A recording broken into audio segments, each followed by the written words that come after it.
So this is a really fresh blade on my utility knife, but I don't like working with the whole utility knife. I'd rather work just with a blade so I can be very delicate, because I have a small diameter serving, 14 thou, halo, the good stuff. And I just very patiently saw away at it. Oh, there it is. The next step is to unwind everything.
I'm going to do this serving method a little differently.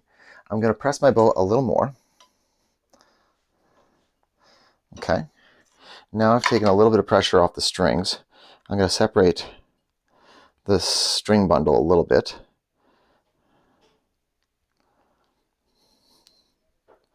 Not easy to do when it's been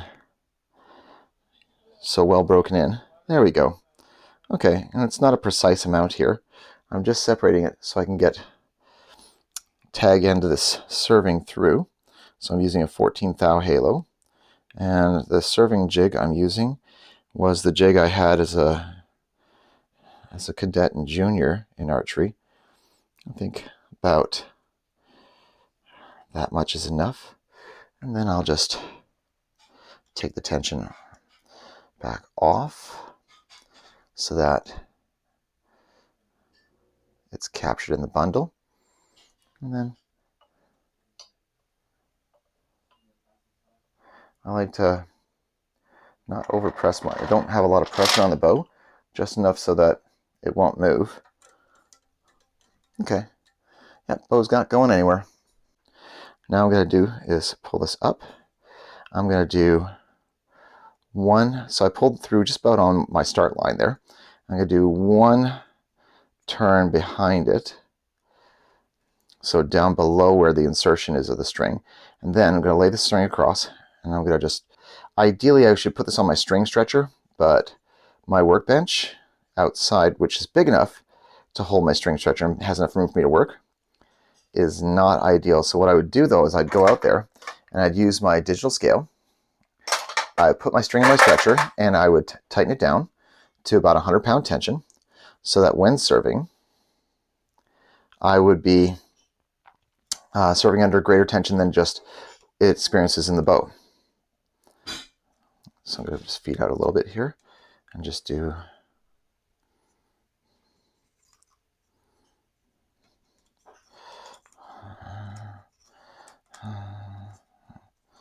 and just pull it down a little bit this way.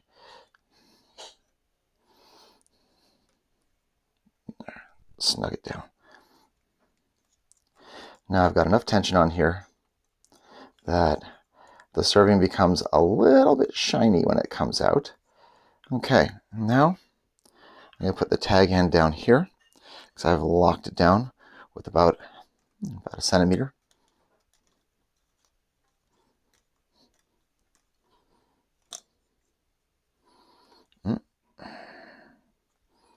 Keep those wraps tight.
maybe I'll wind in a little bit.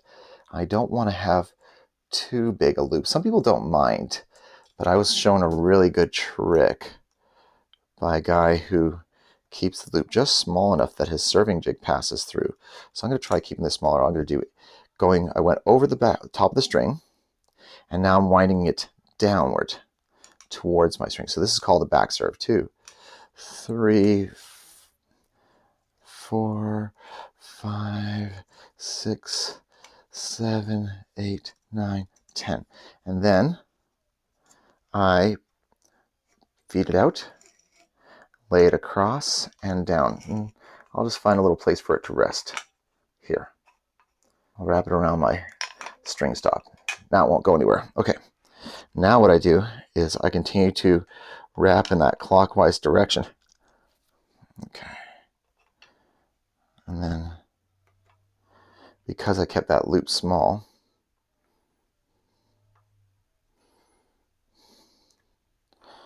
it's easier for me to pass it from hand to hand.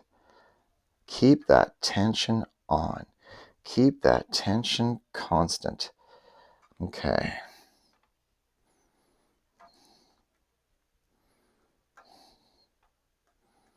All right, now, some people will put like a little hook tool in there, like this little pick. So slide off that little pick. Instead of burning their fingers, got to keep tension on, keep tension on, keep tension on, keep tension on, and then just slip and tug it down tight. Tug, tug. All right. So my peep did turn a little bit. All right.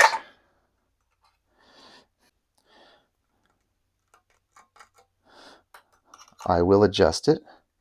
I got this tag end here. I'm going to clean that up. Left a little bit of it to melt down. I always have an abundance of these lighters. That's maybe more than I need.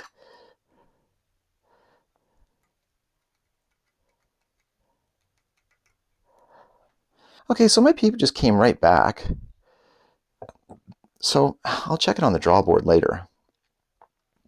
But I'm going to tie it in with the confidence that this peep sight is going to stay where it's supposed to stay.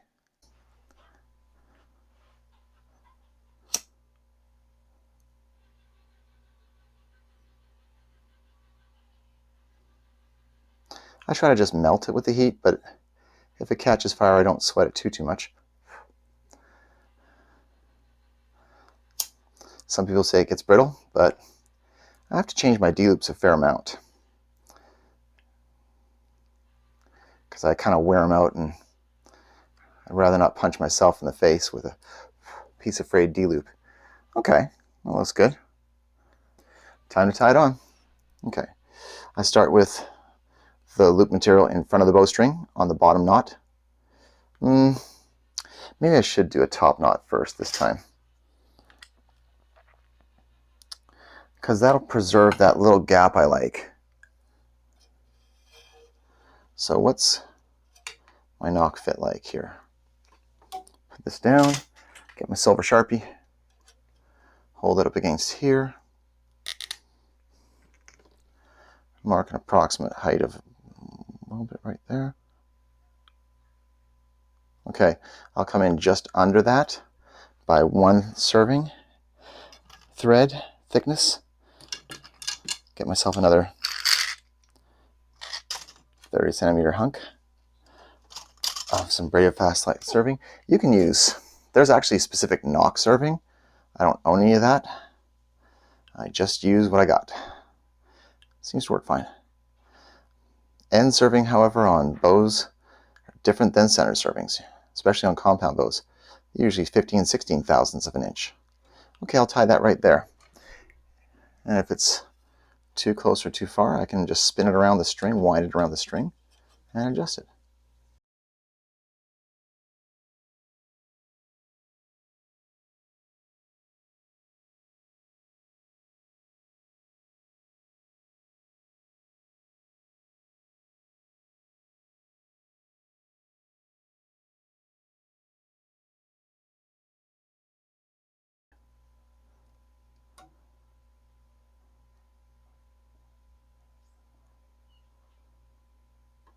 Perfect. Tight. Then on the back side, go up above one serving strand level. There we go. And tight. And then finish with 2.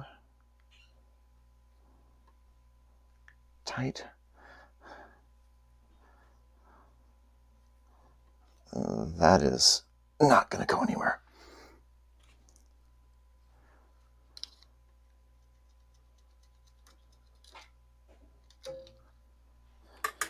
Take it out. Some people don't take it out, they just burn it while it's there. And I'd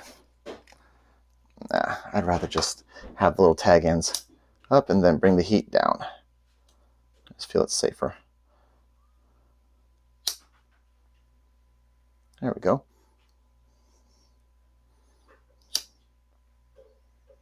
Okay. There. Now when I do my D-loop, and I use these really nice D-loop pliers that I like, a top soft nock inside my D-loop. Okay. So I start with the D-loop in front, go around the back of the bowstring, bring both ends through, catch the bottom end in there. Okay. Butt it up against that soft knot. Don't worry, it's not going anywhere. And then 1, 2, 3, just roll it up like that, and I can just really stretch it out. Okay. Now at this point, I check with my D-loop and I try and line up. So my D-loop's it's not too tight on this serving, so it's not bitten into it totally yet. I can still fudge around with it. Okay. That looks like it's straight coming off there in line with my peep sight. Okay. So this crosses over. So I go behind, and then I come through above that top knot. And then I've got to come around one more time from behind, come up, and then push that bead through the hole. And then make sure it comes all the way through. Okay. And this is pretty tight, which means I think it's the right length. Yeah. Okay, that bead is all the way through there. I like to use some needle nose pliers just to get an initial little stretch in there, just to start it. And that's why I keep these ones in my archery case. Yeah, it's got a little bit of play up and down. It should sit straight. Okay. Now, just get this in here like so. Okay. Now try to line the force up with the peep sight. And then stretch. And there she goes. That's pretty near perfect. I'll check it later in the draw board. Let's see how long this is here. Is it 5/8? That's close. Let me give it another little stretch.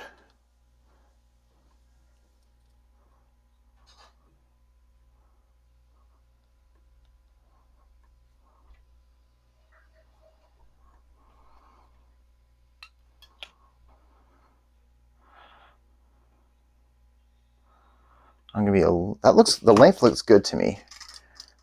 Is it 5/8? Is it 5/8? It is 5/8 exactly. So that's how I reserve a center serving and then do soft knots on the bottom, in this case on the top too, and then how I do a D-loop. And I hope this was helpful for you.